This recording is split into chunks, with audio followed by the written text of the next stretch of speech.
ইউনিয়নের সহসভাপতি। আমি এই আমাদের বর্তমান যে ক্যাম্প কমান্ডার সাহেব আছেন, উনি বিশেষ করে আসার পর থেকে আমাদের কিন্তু সাংগঠনিকভাবে এই যে চোরাচালানের মালগুলা বহন করার জন্য আমাদের সাংগঠনিকভাবে আপনারা জানেন টোটালি বন্ধ।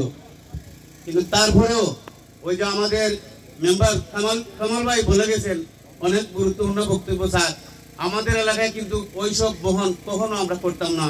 যদি টুকটাক অতীতে আমরা ছোট থাকতে দেখছি, ওইগুলো ওই যে বার দিয়া লোকজন টুকটাক বহন করতো।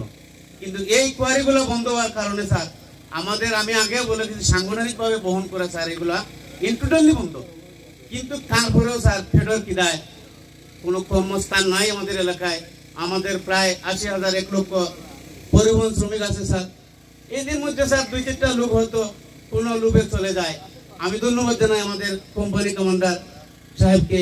আসলে আমরা ওই আমার ওই প্রেস ক্লাবের সাধারণ সম্পাদক ওনার বক্তব্য বলে গেছেন আমাদের রাজস্ব খাতের ব্যাপারে। আমি ছোট্ট একটি উদাহরণ দিই স্যার।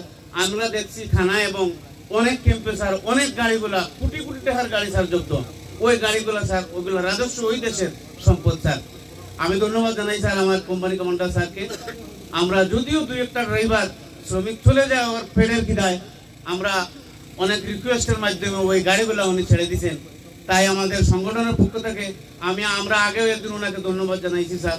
ওই রাজস্ব খাত যাহাতে উনি আমাদের কোথায় উনি আমাদেরকে ছাড়া দিয়েছেন, ২-১টি গাড়ি উনি ছেড়ে দিয়েছেন স্যার। ওই গাড়িগুলো একদম কোনো কাজে আসে না স্যার।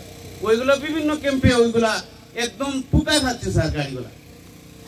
তাই আমি আরেকটি কথা আমি শেয়ার করতে চাই। আমরা আজকে এই যে মিটিংয়ে স্যার আমাদেরকে দাওয়াত করেছেন, এটাই বুঝাইতে চাচ্ছেন যে এই